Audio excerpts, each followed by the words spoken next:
Welcome to Dreamland Serenity, your haven for relaxation and restful sleep. Our channel offers soothing stories and calming adventures to help both adults and children unwind and drift into a peaceful slumber. Join us as we explore tranquil landscapes, gentle adventures, and quiet moments that bring tranquility to your night. Subscribe and let Dreamland Serenity guide you to a world where dreams are serene and sleep is effortless. The Invisible Train, a journey beyond. In the small, charming village of Whistlewood, nestled between rolling hills and whispering forests, there was a legend about an invisible train. This train, known as the Ethereal Express, was said to appear only to those who truly believed in its magic. Mia, a curious and imaginative 7-year-old, and her older brother Jack, a practical 12-year-old, lived in a cozy house at the edge of the village. One starry night, Mia sat up in bed, her ears catching a faint whistle in the distance. "Jack, did you hear that?" she whispered, eyes wide with excitement. Jack, engrossed in his book, glanced over. "Hear what?" "That whistle. It sounded like a train," Mia insisted. Jack sighed. "Mia, there hasn't been a train in Whistlewood for years. You probably just heard the wind." But Mia was already out of bed, grabbing her flashlight. "Please, Jack, can we just check it out?" Jack hesitated, but the earnest look in Mia's eyes convinced him. "All right, but just for a little bit. We have to be back before Mom and Dad notice we're gone." They crept out of the house, careful not to wake their parents, and followed the sound through the sleepy village and into the woods. The night was quiet, except for the occasional hoot of an owl and the rustling of leaves. As they walked deeper into the woods, Mia's excitement grew while Jack's skepticism persisted. After a while, they reached a clearing where an old, abandoned train station stood, bathed in moonlight. The wooden structure was weathered and covered in ivy, but it held a certain charm. Mia gasped. "I knew it." Jack looked around, feeling a strange mix of apprehension and excitement. "Okay, so you found an old train station. That doesn't mean there's an actual train." But then, a soft whistle pierced the night air, and Jack's skepticism wavered. The ground beneath them began to hum softly, and a faint shimmer appeared. Before their eyes, the invisible train began to materialize, its outline shimmering faintly in the moonlight. Mia saw the train clearly, a beautiful, ethereal locomotive with carriages that seemed to be made of glass and light. Jack saw only a faint outline, like a sketch drawn in the air. It was as if the train was there, but not fully present in his reality. "Come on, let's get on," Mia said, taking Jack's hand. Jack hesitated, but followed Mia onto the train. As he stepped on board, he felt a strange sensation, like he was floating rather than walking. The floor beneath him was solid, yet it felt like stepping on a cloud. Mia, however, saw the beautiful interior of the train, with plush seats, elegant lamps, and windows that looked out onto magical landscapes. As they moved through the carriage, Jack's wonder grew stronger. The objects around them seemed to come to life, speaking in soft, welcoming tones. "Welcome aboard the Ethereal Express," said a grandfather clock, with a warm, melodious voice. "Make yourselves at home." Jack blinked in astonishment. Did that clock just talk? Mia giggled. Yes, everything here can talk. Isn't it amazing? They found a cozy compartment with a large window. Mia could see and taste the delicious food that appeared on the table. Sandwiches, cakes, and steaming mugs of hot chocolate. Jack saw only empty plates and cups, but the smell was irresistible. Go ahead, Jack. Try some, Mia urged, taking a bite of a sandwich. Jack reached out hesitantly, feeling the shape of a sandwich in his hand, even though he couldn't see it. He took a bite and was surprised by the delicious taste. Wow, this is amazing. As they settled in, the chairs around them began to speak, each with a distinct personality. One chair, a plush armchair with floral patterns, introduced itself as Mrs. Poppy. Make yourselves comfortable, darlings, she said in a gentle, soothing voice. The journey is long, but the company is delightful. Jack couldn't help but smile. Despite his initial skepticism, the magical world of the Ethereal Express was slowly winning him over.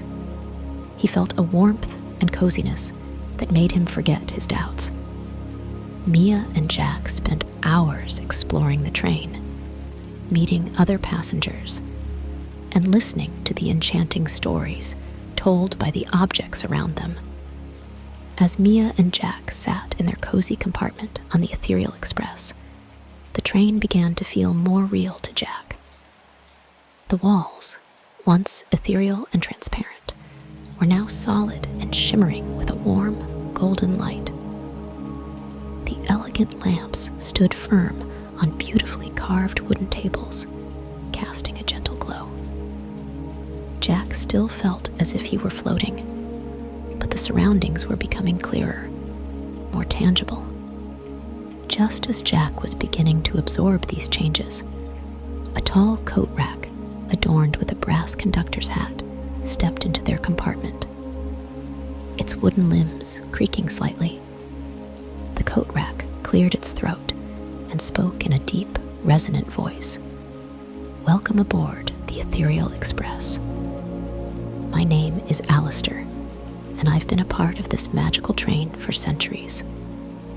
This train has embarked on countless journeys, taking passengers to the most wondrous and enchanting places.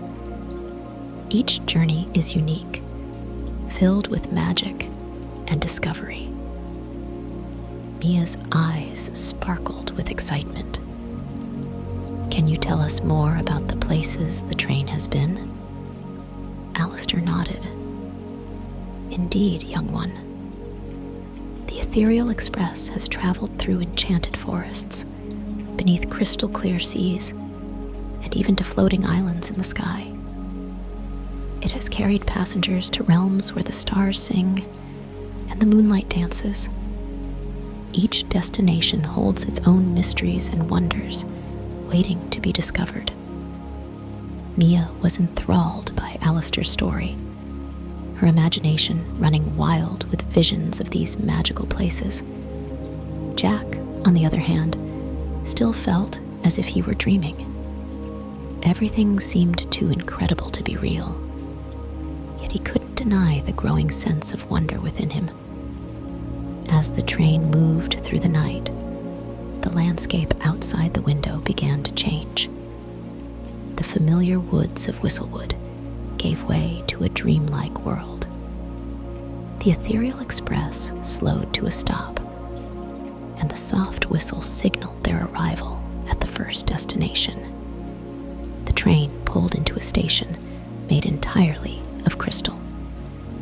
The platforms sparkled in the early morning light, reflecting every color of the rainbow. Beyond the station stretched a vast, ethereal forest with trees that glowed softly, their leaves shimmering with an iridescent light. The air was filled with the gentle hum of nature, harmonizing in a way that felt both familiar and otherworldly. Alistair gestured with a wooden limb. "Welcome to the luminescent grove. Here, the trees glow with the light of the stars, and the creatures you'll meet are unlike any you've ever seen." Mia and Jack stepped off the train, feeling the soft, cool grass beneath their feet.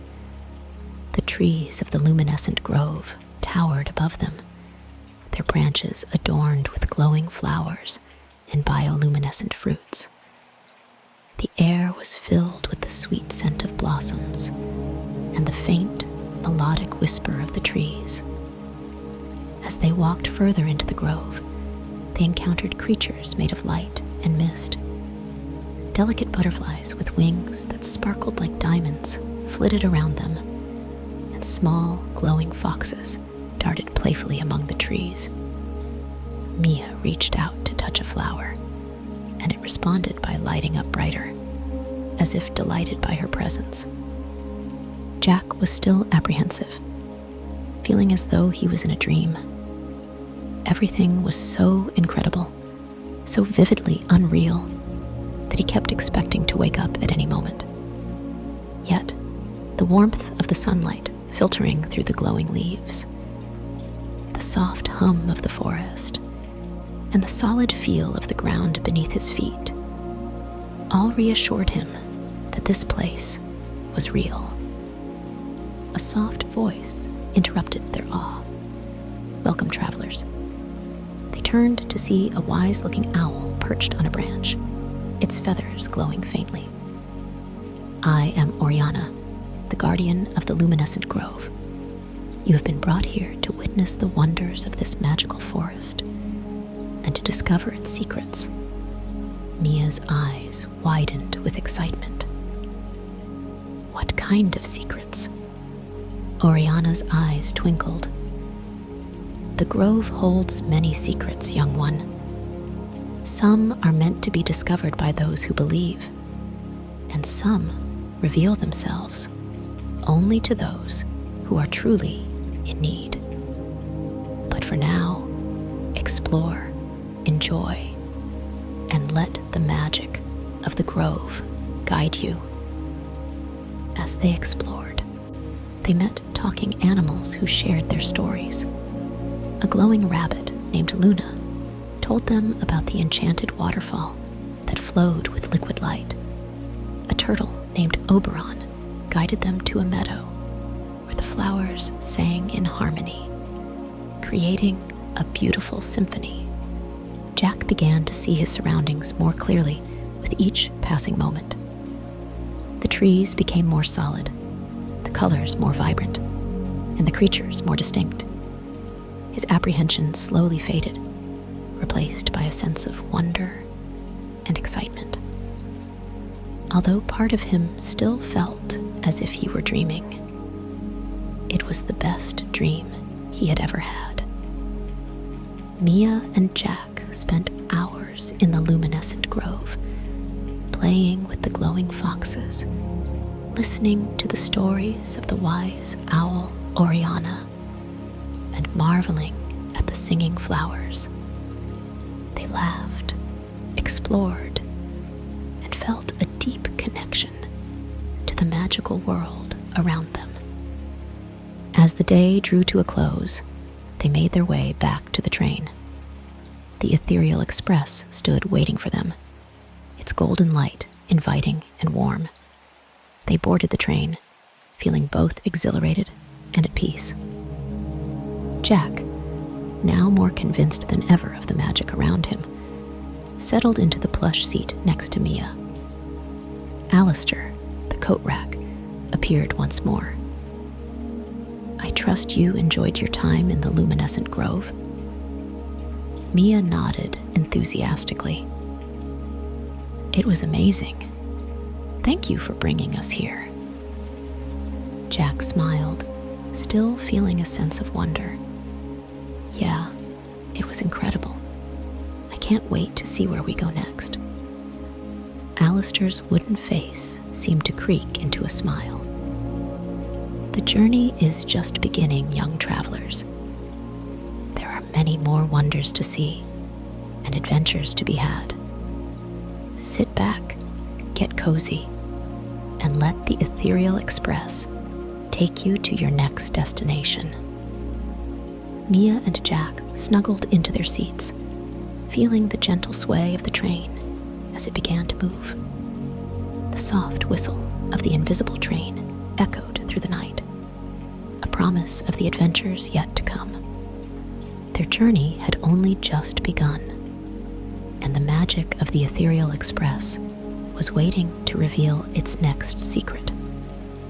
Jack awoke to the soft hum of the Ethereal Express, feeling a warmth that wasn't there the night before. He opened his eyes to find the compartment fully solid and real. The walls, once ghostly and translucent, were now richly decorated with intricate designs, and the lamps cast a cozy, golden glow. He looked around, taking in every detail with a newfound clarity. He could see everything now, and the realization filled him with excitement. "Mia," Jack said, shaking his sister gently, "I can see everything." Mia opened her eyes and smiled brightly. "I knew you would. Isn't it amazing?" Jack nodded, his previous skepticism now completely gone. "I'm so glad you convinced me to come. This is the most incredible adventure ever." They spent a few moments talking about their experiences in the luminescent grove, each detail more magical than the last. Jack felt a deep appreciation for his sister's unwavering belief in the magic of the train. He couldn't wait to see what their next destination would be. As they looked out the window, their conversation came to an abrupt halt. Instead of seeing a familiar landscape, they found themselves surrounded by clouds. The train was soaring through the sky, gliding effortlessly among the fluffy white billows. The sight took their breath away. "We're in the sky," Mia exclaimed, her eyes wide with wonder. Jack could hardly believe it. "This is unbelievable. Where do you think we're going?" Before Mia could answer, the coat rack conductor, Alistair, appeared once again. "Welcome, young travelers, to your next destination. We are approaching the Floating Isles, a realm where the islands float among the clouds, and the air is filled with magic." The train slowly descended, and they could see the floating isles below them. The islands were suspended in mid-air, connected by shimmering bridges of light. Each island was a vibrant patchwork of colors, with lush greenery, sparkling waterfalls, and strange, fantastical creatures roaming freely. As the train came to a gentle stop, Jack and Mia stepped off and onto a platform made of what seemed to be woven starlight. They were greeted by a graceful figure with wings made of shimmering gossamer. She introduced herself as Seraphina, the guardian of the Floating Isles. "Welcome to our magical realm," Seraphina said with a warm smile. "Here, you will experience wonders beyond your imagination. Follow me, and I will show you the marvels of the Floating Isles." Mia and Jack followed Seraphina across a bridge of light, feeling as if they were walking on air. The first island they visited was covered in fields of glowing flowers that sang softly in the breeze.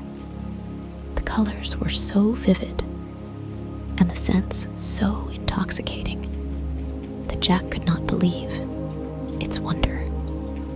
As they ventured deeper into the island, they encountered a majestic peacock with feathers that sparkled like precious gems. The peacock bowed gracefully and introduced himself as Aurelius. "Welcome, young adventurers. Aurelia said in a melodious voice. "I am the keeper of stories in the floating isles.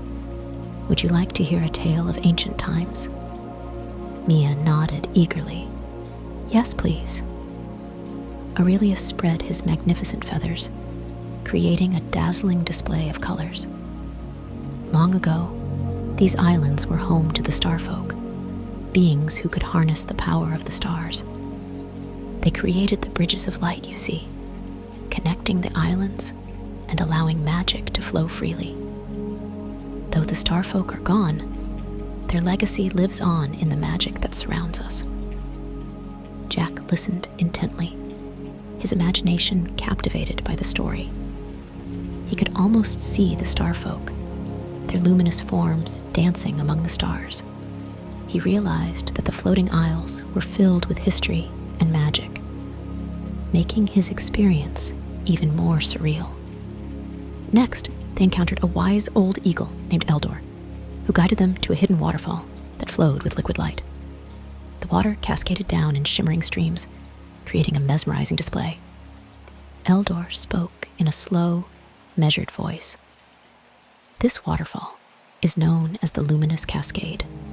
Its waters have the power to reveal the true nature of anyone who gazes into it." Mia peered into the glowing water, her reflection shimmering in the liquid light. "What do you see, Jack?" Jack looked into the waterfall, seeing his own reflection. For a moment, he saw himself surrounded by the glowing aura of the floating isles, a part of the magic that filled the air. It was a moment of clarity and connection, making him feel more real and present than ever before. As they continued their journey, they met a mischievous sprite named Zephyr, who delighted in playing pranks on them. Zephyr led them through a maze of sparkling crystals, each one emitting a different tone when touched. "Touch the crystals," Zephyr encouraged, giggling mischievously. "They sing." Mia and Jack touched the crystals, creating a beautiful symphony of sound.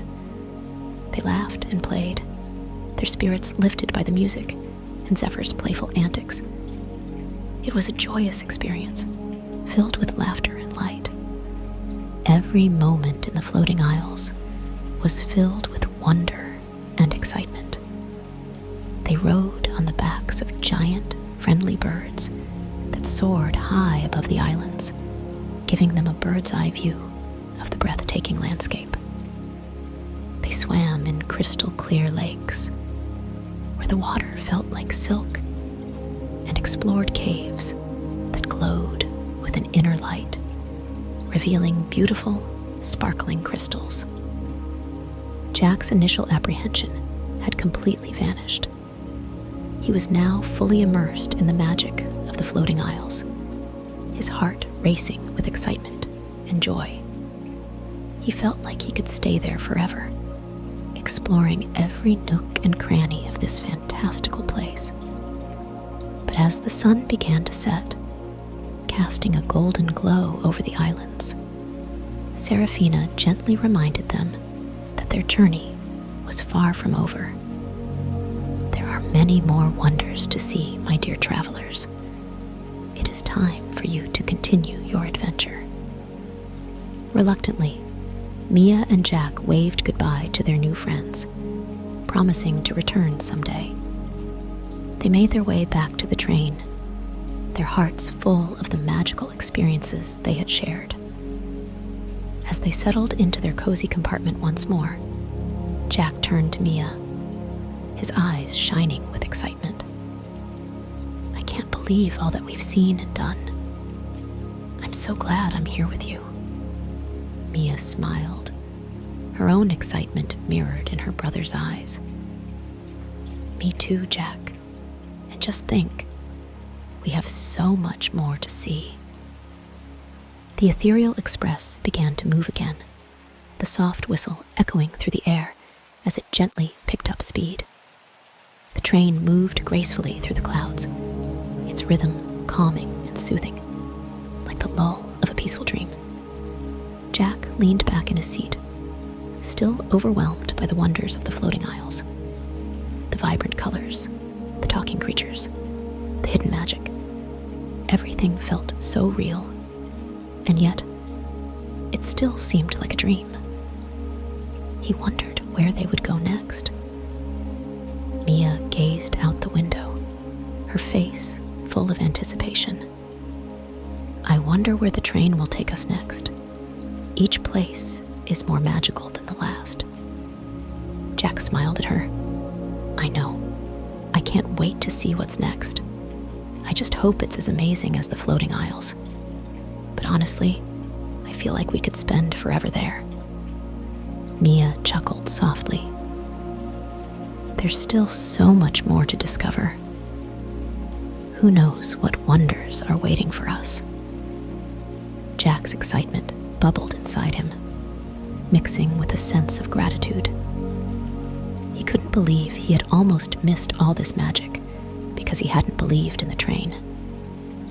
Now, with everything he'd experienced, he couldn't wait for what was to come. This adventure, this strange and beautiful journey, was something he would never forget. They both leaned closer to the window, peering into the endless sky that stretched around them. The clouds rolled by, soft and fluffy, and the sky seemed to shimmer with possibilities. Jack's mind raced with possibilities, imagining the next place the train would take them. Would it be another magical land? Another mystical creature? The mysteries felt endless, and he was eager to uncover each one. Just as they began to relax, the soft voice of the coat rack conductor, Alistair, floated through their compartment again.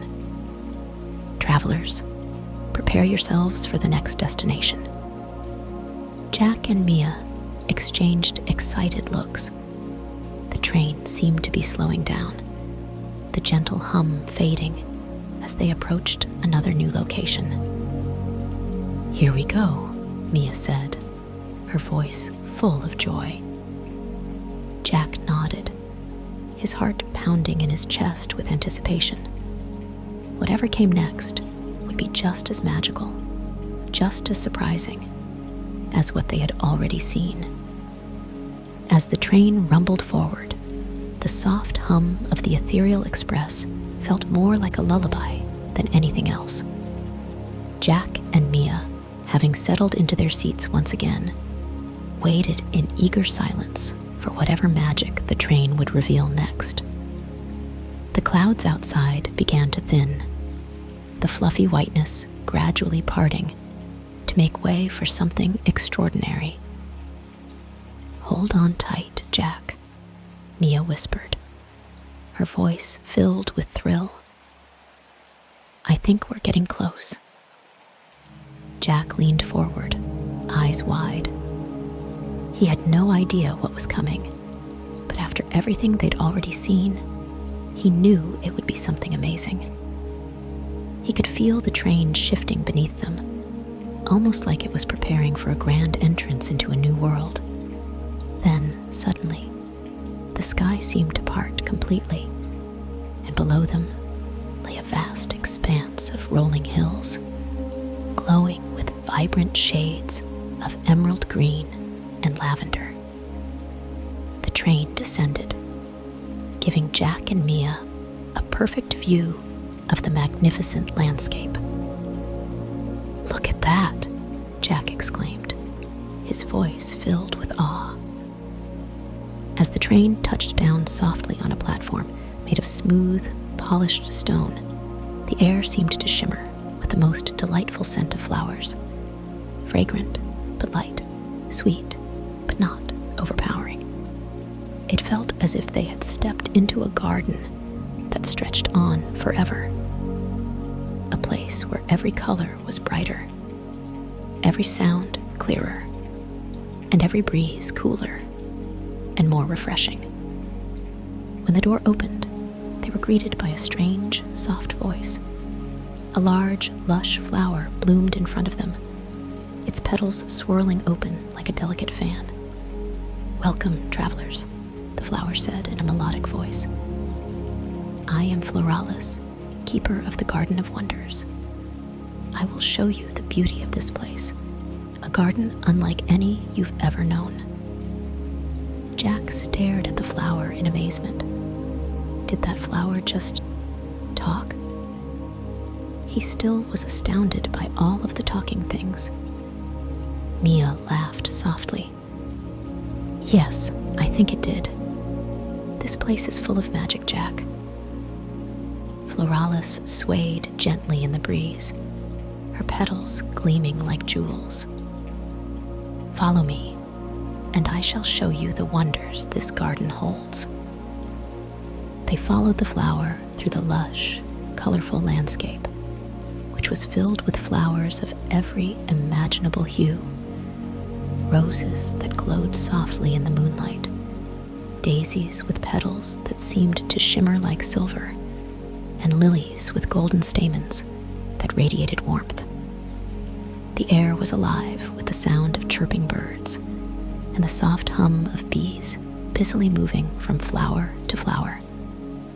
Jack and Mia could see that the plants here weren't just alive, they were aware. They swayed and shifted as if acknowledging their presence, and some of the flowers even whispered greetings as they passed by. "This is incredible," Jack said, his voice barely above a whisper. "It's like the whole garden is alive." Floralis chuckled gently. "Indeed, young traveler. Here in the Garden of Wonders, every living thing is connected, sharing its joy with all who walk through it." As they continued deeper into the garden, they reached a sparkling stream that ran with water so clear it seemed like liquid crystal. The water shimmered with all the colors of the rainbow, and fish with iridescent scales darted playfully in and out of the stream. Jack knelt down to touch the water, but before he could, a small, glowing fish jumped up to greet him, landing gently on the edge of the stream. "Hello there," the fish said, its voice musical and light. "I'm Aquil, and I swim the stream of dreams. Would you like to hear a story from the river?" Jack, who had never heard a fish talk before, could only stare. Mia smiled, crouching beside him. "What kind of stories do you tell?" Aquil's glowing fins flickered as he spoke. "We fish of the stream are dream weavers. We tell stories of what could be, of what might be. Would you like to hear one?" Mia's eyes sparkled with glee. "Yes."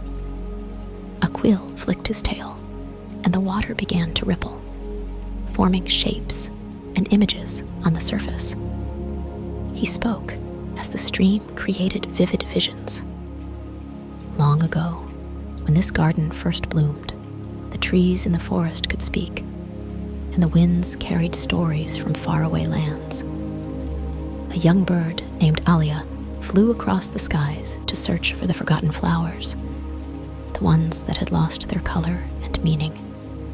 She sang songs to them, soft and sweet, until the flowers returned to their vibrant hues.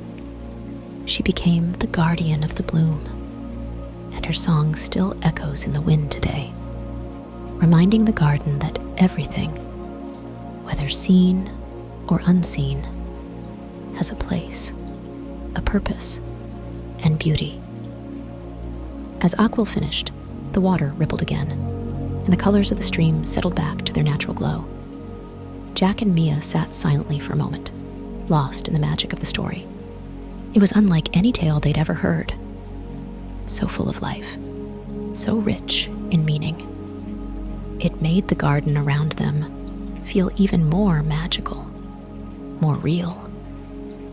"That was beautiful," Jack whispered, almost to himself, a tear forming in his eyes. Mia nodded. "It's amazing how everything here has a story." Floralis, who had been silently watching them, smiled warmly. "Every flower, every tree, every creature in this garden has a story to tell, just as you do, young travelers. The Garden of Wonders is a place where stories bloom, and all who visit can leave with one to share." The garden was such a peaceful place, where time didn't exist, and the world was full of endless possibilities. But soon, it was time to leave. Floralis led them back to the train, and Jack reluctantly turned away from the garden, feeling as though they had just experienced something truly extraordinary. They had learned a new story, one that would stay with them forever. As they climbed back aboard the ethereal express, they both sat back, content but eager for whatever adventure awaited them next. As the ethereal express glided effortlessly through the sky, Jack and Mia sat in their seats, both quietly reflecting on the dazzling sights they had just encountered. Their minds were still full of the Garden of Wonders, its talking flowers, magical fish, and breathtaking colors. But the train was never content to linger in one place for too long. Before they could even fully settle into the dreamlike peace of their previous adventure, the train began to slow, signaling their arrival at yet another mysterious destination. Mia's eyes lit up as she leaned forward. "I think this place is going to be something amazing," she whispered, almost to herself. Jack nodded, his curiosity still bubbling with excitement. "I don't even know how anything could top the garden, but I'm ready to see it." The train began its descent once more, and as the fog on the windows faded, a vast expanse of blue stretched out before them, deep, rich, and endless. But it wasn't just any ocean. There was something magical about it. The water sparkled in a way Jack had never seen before, its surface shimmering like a mirror reflecting the stars themselves. And beneath that surface, a world of wonders beckoned. They slowly floated downward, their view of the ocean becoming clearer. The train settled gently at the edge of what appeared to be a vast underwater kingdom. Towering coral castles rose from the ocean floor, their delicate structures glowing in every imaginable color. Sea creatures of all sizes swam gracefully through the water, their scales reflecting the light in vibrant hues. Jack could see schools of fish swarming in rhythmic patterns, creating a shifting sea of color. "Welcome to Mariska, travelers," a soft, soothing voice called out from the doorway. It was the coat rack conductor, Alistair, who appeared to be holding two peculiar-looking helmets. "Before you can embark on your underwater adventure, you will need these. They will allow you to breathe as you explore this aquatic world." Jack and Mia exchanged curious glances, wondering what the helmets were like.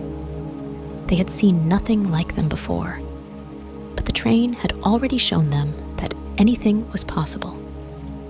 Alistair handed them the helmets, which were made of a crystal-clear material that fit snugly over their heads, encircling their faces with an airtight seal. "Don't worry," Alistair reassured them with a gentle smile. "These will allow you to breathe easily, just like you would on land." Once they put them on, they felt an immediate sense of comfort, as if they were no longer hindered by the constraints of air. They stood up, ready for the next part of their journey. The door of the train opened, and the cool, salty scent of the ocean breeze swept in. Jack hesitated for a moment, unsure of what to expect, but the warmth of Mia's hand in his gave him confidence. Together, they stepped out of the train and onto a platform that seemed to float beneath them. Their surroundings came alive as the water's gentle currents flowed around them, and everything felt so real, so tangible. Jack's nerves were replaced by wonder as he felt a calming sensation wash over him. Together, they followed a glowing, translucent path that led them deeper into the underwater world. The path appeared to shimmer with every step they took, almost as if the water itself was guiding them forward.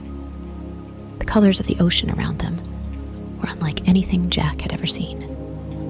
Vibrant blues, greens, and purples swirled together in a kaleidoscope of movement, creating an ever-changing, breathtaking panorama. They passed by vast underwater gardens where bioluminescent plants swayed with the currents, their glowing petals lighting up the deep blue like stars. Strange creatures darted through the water, their bodies shimmering with iridescent colors. Schools of fish swirled around them in perfect harmony, their scales reflecting the sunlight in dazzling bursts. A long, serpentine eel with silver scales danced gracefully through the water, its movements flowing like a ribbon. "Look at that!" Mia pointed excitedly at a creature approaching them, a majestic, floating seahorse with translucent wings. The wings fluttered softly as it hovered just above the water, its body glowing in a soft, silvery light. It looked like something straight out of a storybook. Jack stared, speechless for a moment. "Is that real?" he asked, his voice barely audible as he marveled at the creature. "It looks like a flying seahorse." The seahorse floated closer, giving them a gentle, friendly gaze with its large, round eyes. "Indeed, I am real," it said in a voice that seemed to echo from all directions. "And this world is full of wonders, many of which you have yet to see." Jack and Mia exchanged a glance, both of them wide-eyed with amazement.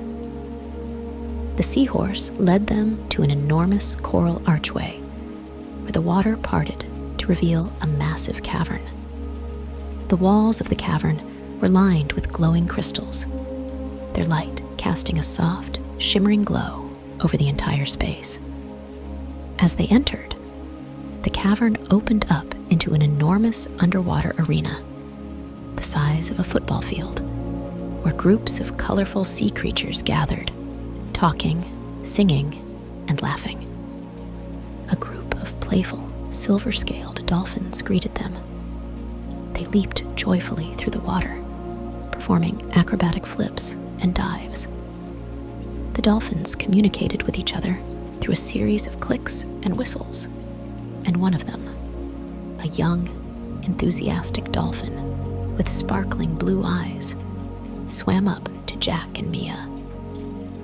"Welcome to Mariska," the dolphin chirped, its voice high-pitched and full of excitement. "We've been waiting for visitors like you to come and explore. There's so much to see here, so much to share." Jack laughed in disbelief, still not fully grasping how everything felt so real, yet so dreamlike. "This is so cool. I never imagined anything like this." Mia smiled at him. "I told you this train would take us to amazing places." They spent what felt like hours exploring the cavern, speaking to the dolphins, and meeting other fascinating creatures. There were jellyfish-like beings with translucent bodies that emitted soft light, creating beautiful, glowing trails as they moved. They encountered creatures that resembled giant, friendly squids, their long tentacles dancing through the water in elegant spirals. At one point, they came across a pod of playful octopuses, their tentacles twisting and turning in elaborate, intricate patterns as they painted the water around them in vivid colors, creating temporary works of art with their movements. Jack and Mia laughed, entranced by the artistic display, feeling like they were part of something extraordinary. As the time passed, Jack began to realize how deeply he had fallen into this new world. Every moment felt like bliss. He was absorbing how wondrous this place truly was. The longer he stayed, the more he learned, and the more he embraced it as a reality of its own. A reality unlike anything on land. Eventually, after what felt like the perfect day, the ethereal express began to glow softly in the distance, signaling it was time to return.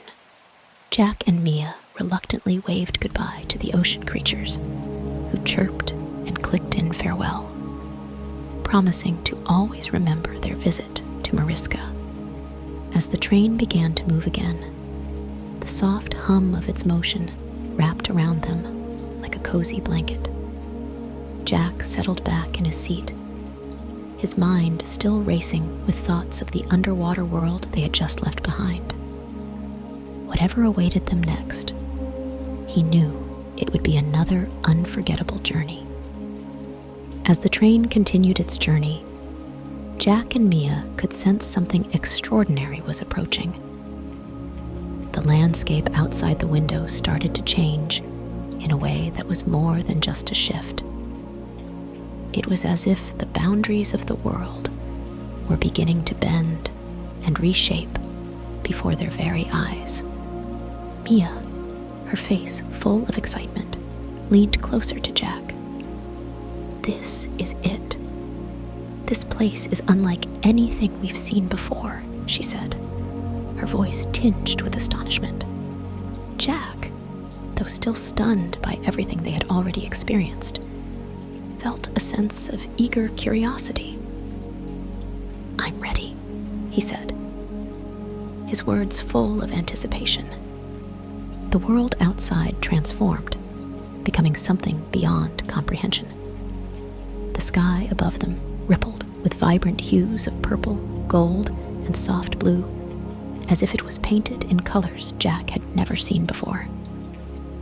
The clouds twisted into shapes that were impossible in any other reality, expanding and contracting like living beings, glowing faintly with a kind of delicate light.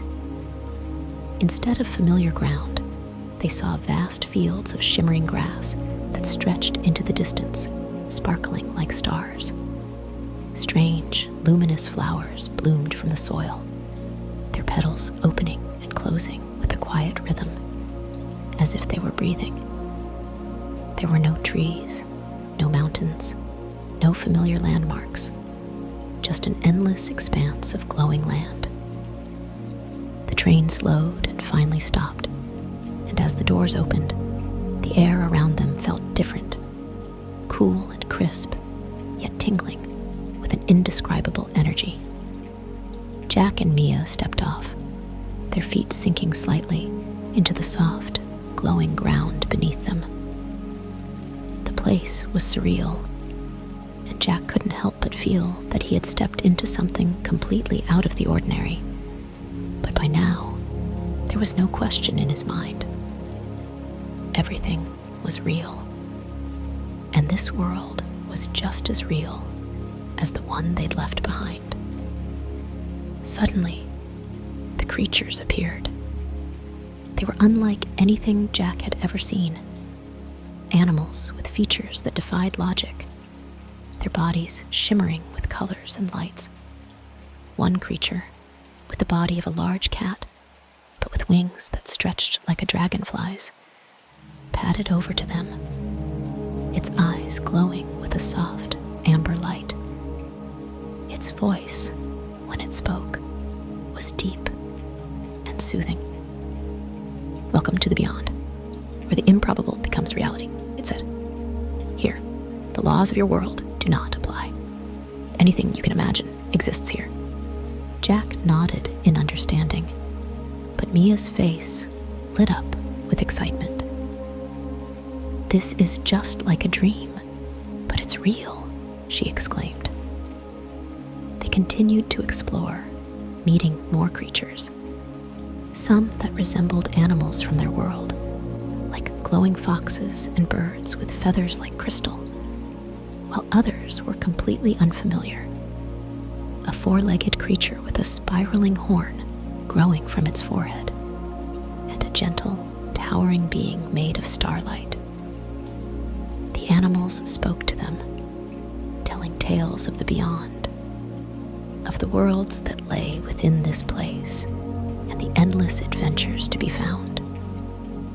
One enormous creature, resembling a horse, but with a mane that rippled like the night sky, trotted over to them. It lowered its head in greeting. "Here, you are free to explore and experience wonders that could never be," it said. Its voice gentle, yet resonant. "In the beyond, your imagination and heart shape the world around you." They spent what felt like forever wandering through this beautiful land, laughing and talking to the creatures.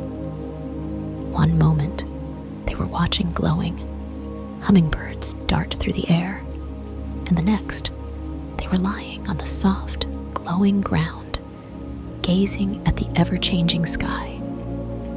Everything felt magical. Everything felt alive. Jack felt lighter than he ever had before. This world was not just real. It was a celebration of imagination, where anything and everything could come to life. He never again questioned the beauty or the wonder around him. It was simply how things were here. "This is the best place we've been to yet," Jack said, his voice filled with contentment. "I never want to leave." Mia smiled, her eyes reflecting the sky above. "I know. It's like nothing else matters here." Eventually, they had to say goodbye to the creatures. It was a bittersweet farewell, but Jack knew that no matter where they were, the memories of the beyond would stay with them forever. They boarded the train once more, the door closing softly behind them. Jack sat back, his heart full of gratitude. The journey they had shared was beyond anything he had ever known. There was no place like this, and no other adventure that could compare. As the train began its steady course back toward their world, Mia and Jack sat quietly, looking out the window. The landscape outside was shifting, the vibrant, impossible places they had visited fading into the distance. The train moved through the skies, past the floating islands, the underwater cities, and the glowing meadows. Every stop they'd made seemed to pass by in a blur of color and light, like a dream that was slowly evaporating as they journeyed home. Mia leaned her head against the cool glass of the window, her eyes scanning the places they had just visited. "I can't believe it's over," she said softly. "It feels like we've been gone for days." Jack nodded, still processing everything they had seen and done. "It feels like a lifetime," he agreed. "We've seen so much more than I ever imagined." With each passing place, Jack waved quietly to the memory of the creatures and friends they had met along the way. Each destination seemed to get smaller and smaller as they neared the end of their adventure. Mia smiled to herself. I'll miss all of it, but I'm glad we got to see it. I don't think I'll ever forget it." Jack thought about the journey, about the creatures, the strange and wondrous places. It had been beyond anything he could have imagined. He turned to his sister, a quiet smile tugging at the corner of his lips. "Me neither. It was perfect." As the train moved forward, their thoughts shifted back to home. They both realized with a small jolt that their family might be wondering where they were, how long they'd been gone. The adventure had felt so long, yet somehow, time seemed to stretch out in this world. "We've been gone for days," Mia said, the realization dawning on her. What if Mom and Dad are worried? Jack's eyes widened slightly. How much time has passed? The train moved steadily, and the scenery outside became more familiar, the skies turning darker as the moonlight bathed the landscape. But the longer they sat there, the more they realized. It hadn't been as long as it seemed. It had only been a few hours since they first boarded the invisible train. The clock in the real world had barely ticked by. Yet, in the world of the train, time had stretched out. Like the days they'd spent there were mere moments.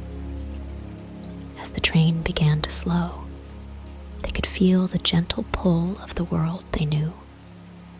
The magic of the invisible train was beginning to wane.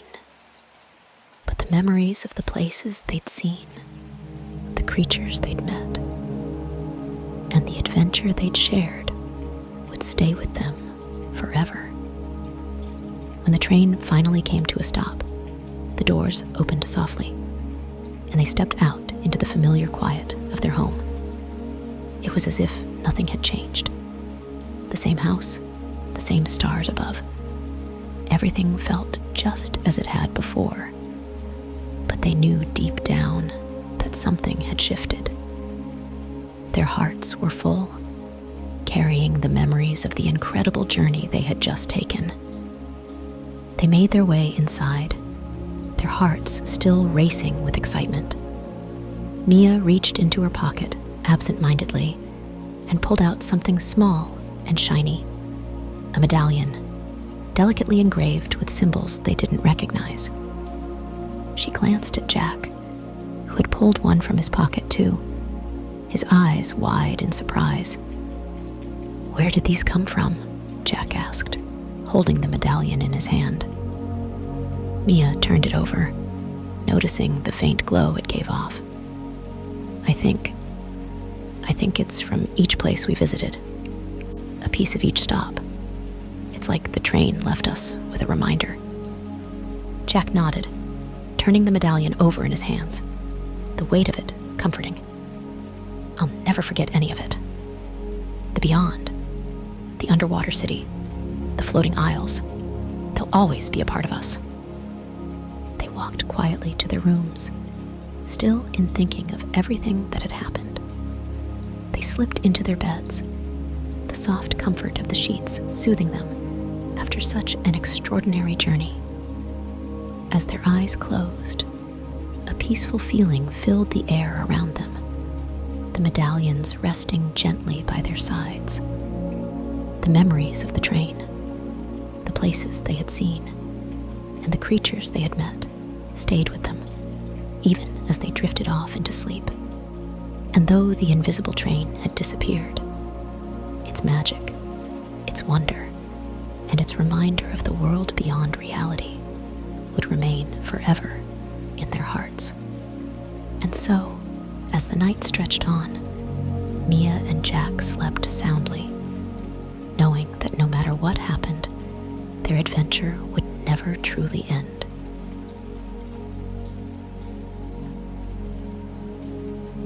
The Time Traveler's Train. Leo Hartman was a junior at Ashton University, majoring in history. His fascination with the past often led him to the dusty corners of the university library, where he spent countless hours poring over ancient texts and rare manuscripts. One crisp autumn evening, after a particularly long day of classes and study sessions, Leo returned to his small apartment just off campus. As he pulled his well-worn history textbook from his backpack, a dusty envelope slipped out and fluttered to the floor. Puzzled, Leo picked up the envelope and examined it. The parchment was yellowed with age, and the edges were frayed. The front bore his name in elegant, flowing script, and the back was sealed with an ornate wax seal depicting a train and a clock intertwined. His heart pounded with curiosity as he carefully broke the seal and unfolded the letter inside. The letter, written in a rich, deep blue ink, read, "Dear Leo, your inquisitive nature and thirst for knowledge have not gone unnoticed. You have been chosen to embark on a journey like no other. At the stroke of midnight, come to the old train yard. There, you will find a steam-powered locomotive that can travel through time. As its new conductor, you will witness history unfold before your eyes. Yours in time, Mr. Whittle." Leo's mind raced with questions. Was this some kind of prank? Who was Mr. Whittle? And how did the letter end up in his textbook? Despite his skepticism, Leo couldn't shake the feeling that this was an opportunity he couldn't pass up. He glanced at the clock on his wall. It was just past 11 p.m. Without a moment's hesitation, he grabbed his coat, slipped on his sneakers, and hurried out the door. The old train yard was a forgotten relic on the outskirts of town, a place where few ventured after dark. As Leo approached, the moonlight cast eerie shadows over the rusting tracks and abandoned carriages. He made his way through the overgrown weeds and crumbling platforms, his breath visible in the cool night air. Just as he began to doubt the authenticity of the letter, he saw it. A magnificent steam locomotive gleaming under the moon's silvery light. The train was unlike anything Leo had ever seen.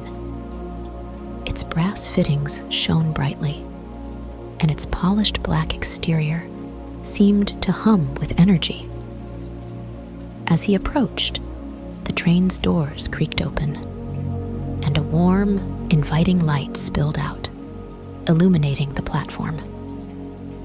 Inside, the train was even more impressive. The cabin was lined with dark mahogany wood and plush velvet upholstery. Antique lamps cast a soft, golden glow, and the air smelled faintly of coal and old leather. Leo felt as though he had stepped back in time. Suddenly, a voice broke the silence. "Welcome aboard, Leo. I'm Mr. Whittle, the train's caretaker," said a kindly old man with a bushy white beard and twinkling eyes. "I've been waiting for someone like you. Are you ready to become the conductor of this marvelous machine?" Leo nodded, still in awe of his surroundings. Mr. Whittle handed him a conductor's hat and a pocket watch. "This watch will guide you through time. Now, let's get started with your first journey." Mr. Whittle led Leo to the engine room, where the controls looked both ancient and futuristic, with a mixture of levers, dials, and gauges. It seemed like something out of a steampunk dream. Mr. Whittle showed Leo how to operate the train, and with a pull of the main lever, the locomotive roared to life. The train shuddered and began to move, slowly at first, then faster and faster. Outside, the world blurred, and colors swirled together as they traveled through the fabric of time itself. Leo gripped the controls tightly, exhilarated and terrified at the same time. With a sudden jolt, the train emerged from the time vortex and slowed to a halt. Leo looked out the window and gasped.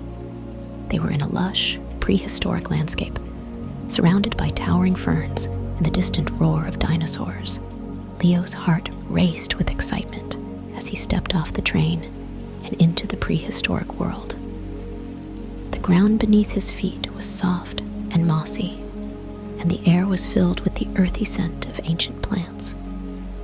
He could hear the distant calls of dinosaurs and the rustling of leaves as small creatures scurried about. The sky above was a brilliant blue, with not a single cloud in sight, and the sun cast a warm, golden light over the landscape. As he ventured further into the jungle, Leo marveled at the sheer size and majesty of the dinosaurs around him. A herd of massive brachiosauruses lumbered by, their long necks swaying gracefully as they reached for the tallest leaves. Nearby, a group of triceratops grazed peacefully, their formidable horns glinting in the sunlight. Leo couldn't believe his eyes. It was like stepping into a living, breathing museum exhibit. As he continued exploring, Leo stumbled upon a young triceratops trapped in a thicket of vines. The creature struggled and let out a plaintive cry, clearly in distress. Leo's heart went out to the helpless dinosaur, and he knew he had to do something. Using a makeshift tool fashioned from a sturdy branch, Leo carefully cut through the thick vines, working methodically to free the triceratops. After what felt like an eternity, the final vine snapped, and the young dinosaur was free. The triceratops nuzzled Leo gratefully, its large, gentle eyes conveying a sense of trust and appreciation. Leo smiled and patted the dinosaur's rough, scaly skin. The triceratops let out a low, contented rumble before lumbering off to join its herd. Leo watched it go, feeling a deep connection to this ancient world and its inhabitants. Further into the jungle, Leo came across a group of scientists who had somehow become stranded in the past. They were huddled around a makeshift campsite, looking weary and disheveled. Their eyes lit up with hope and relief when they saw Leo approaching. "Thank heavens, someone found us," exclaimed Dr. Thompson, the lead scientist. "We've been stuck here for days, and we were starting to lose hope." Leo explained about the time-traveling train and offered to help them gather their equipment and guide them back to the train. The scientists eagerly accepted his assistance, and together they worked to pack up their camp and prepare for the journey back. As they made their way through the jungle, Leo listened to the scientists' stories of their incredible discoveries and the challenges they had faced. He marveled at their resilience and dedication to their work. By the time they reached the train, Leo felt a deep sense of camaraderie with the group. Back on the train, Mr. Whittle greeted them warmly and assured the scientists that they would be returned to their own time. Leo watched as the train shuddered and began to move, taking them back through the swirling vortex of time. The train's next stop was medieval Europe. As the locomotive slowed to a halt, Leo found himself in a bustling village straight out of a fairy tale. Cobblestone streets wound their way between quaint, thatched roof cottages, and the air was filled with the sounds of blacksmiths hammering, merchants calling out their wares, and children playing. Leo stepped off the train and took in the sights and sounds around him. The village was alive with activity, and everyone seemed to be preparing for some kind of celebration. Colorful banners fluttered in the breeze, and the delicious aroma of roasting meats and freshly baked bread wafted through the air. As Leo wandered through the village, he came across a young squire named Thomas.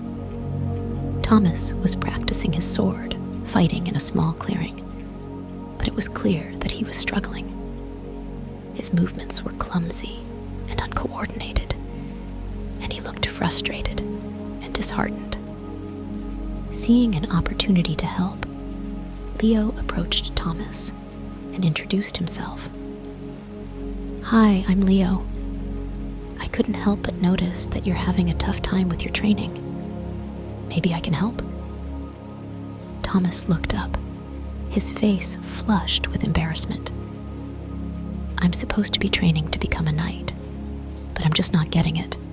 My father was a great knight, and I want to follow in his footsteps, but I keep messing up." Leo smiled reassuringly. "Don't worry, Thomas. Everyone has to start somewhere. Let's work on this together." Over the next few days, Leo trained with Thomas, using his modern knowledge and techniques to give him an edge.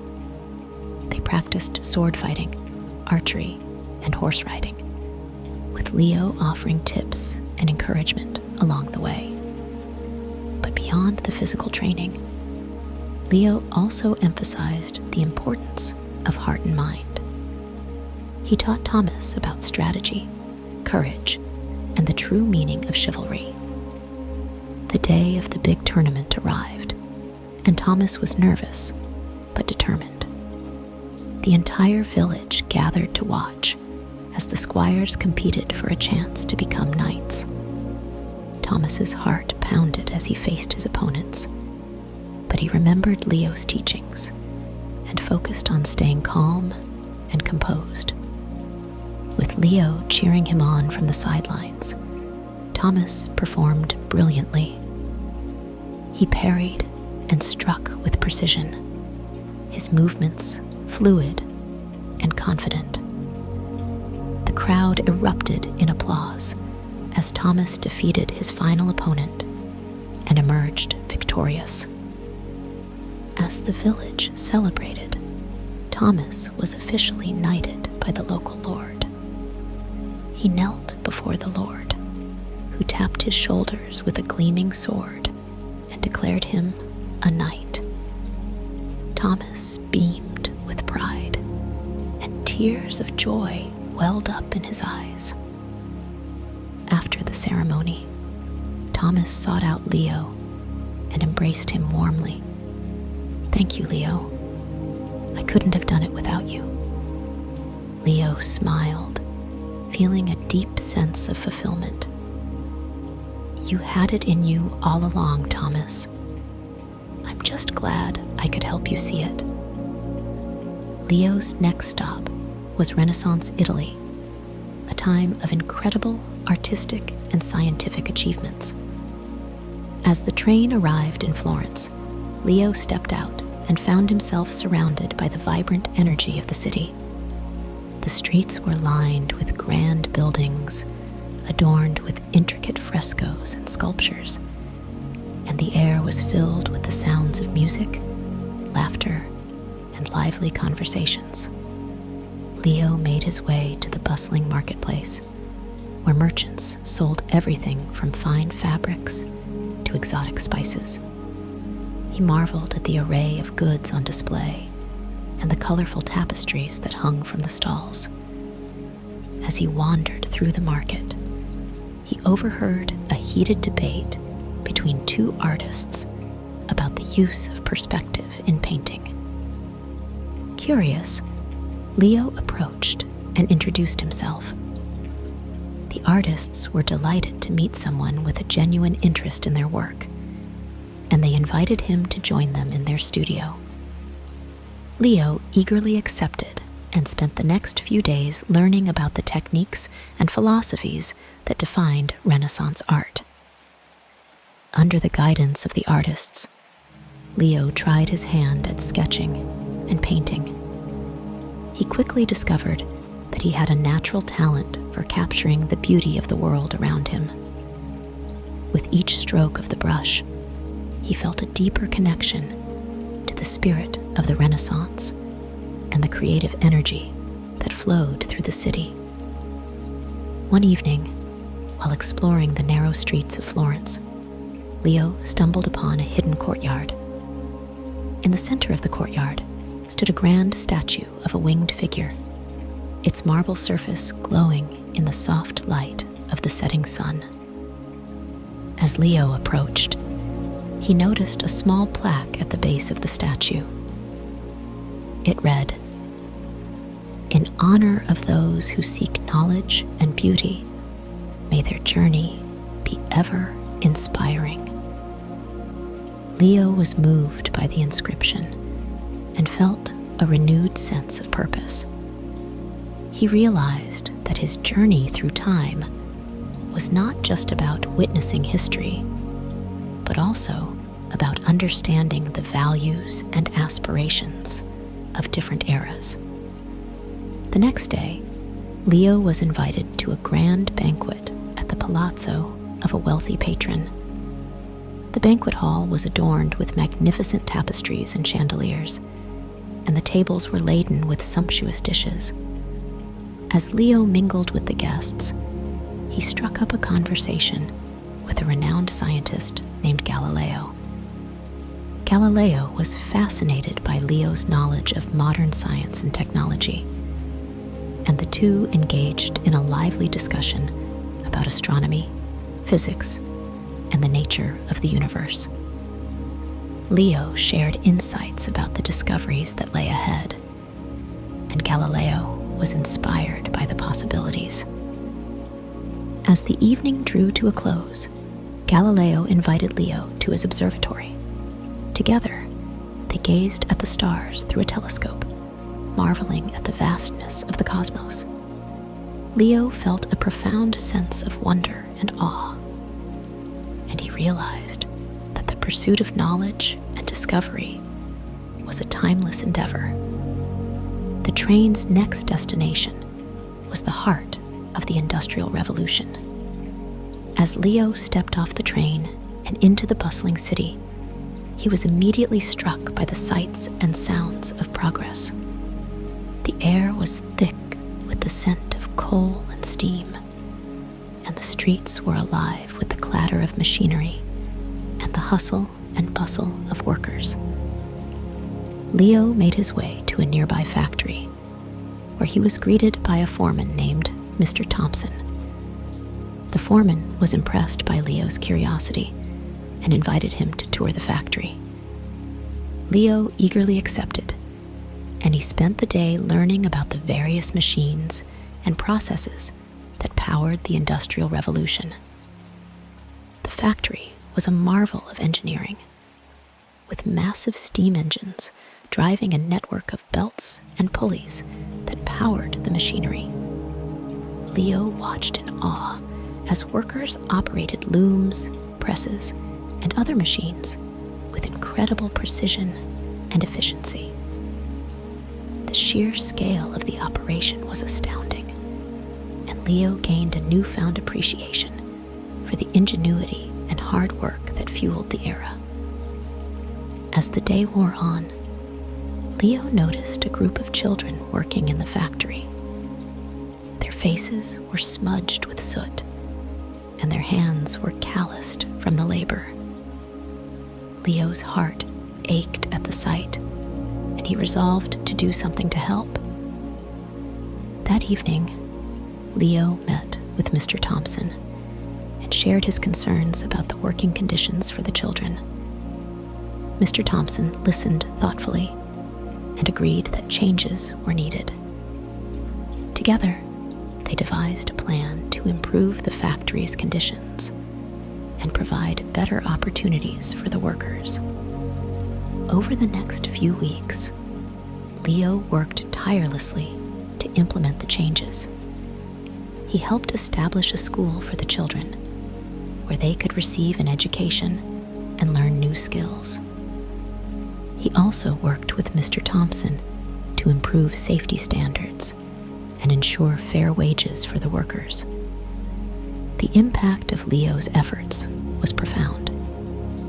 The children thrived in their new school, and the workers were more motivated and productive. The factory became a model for others to follow, and Leo felt a deep sense of satisfaction, knowing that he had made a difference. As he prepared to leave the city, Leo was approached by a young girl named Emily. She thanked him for everything he had done and handed him a small, hand-carved wooden train. "This is for you, Mr. Leo, so you'll always remember us," she said, with a shy smile. Leo accepted the gift with tears in his eyes. "Thank you, Emily. I'll never forget you all." The train's final stop was the modern world. As Leo stepped off the train and into a bustling metropolis, he was struck by the rapid pace of life and the dizzying array of technology. Skyscrapers towered above him, their glass facades reflecting the bright lights of the city. The streets were filled with people, cars, and the constant hum of activity. Leo wandered through the city, marveling at the advancements in science, technology, and culture. He visited museums, attended lectures, and explored the vibrant art scene. Everywhere he went, he saw the incredible progress that humanity had made, and he felt a deep sense of pride and hope for the future.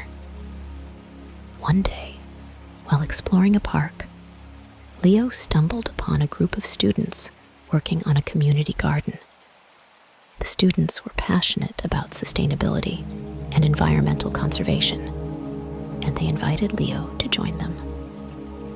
Leo eagerly accepted, and he spent the next few days working alongside the students, learning about their innovative approaches to gardening and green living. Leo was inspired by the students' dedication and ingenuity. They were tackling some of the most pressing challenges of their time, and their efforts were making a real difference in their community. Leo felt a renewed sense of purpose and a desire to contribute to the world in meaningful ways. As his journey through time came to an end, Leo returned to the train for one final conversation with Mr. Whittle. The old caretaker looked at Leo with pride and affection. "You've done well, Leo. You've witnessed history, learned from the past, and made a difference in every era you've visited. Now, it's time for you to take what you've learned and apply it to your own time." Leo nodded, feeling a deep sense of gratitude for the incredible journey he had experienced. "Thank you, Mr. Whittle. This journey has changed me in ways I never imagined." Mr. Whittle smiled and handed Leo the pocket watch. "Remember, the journey never truly ends. The knowledge and experiences you've gained will guide you as you continue to explore, learn, and grow."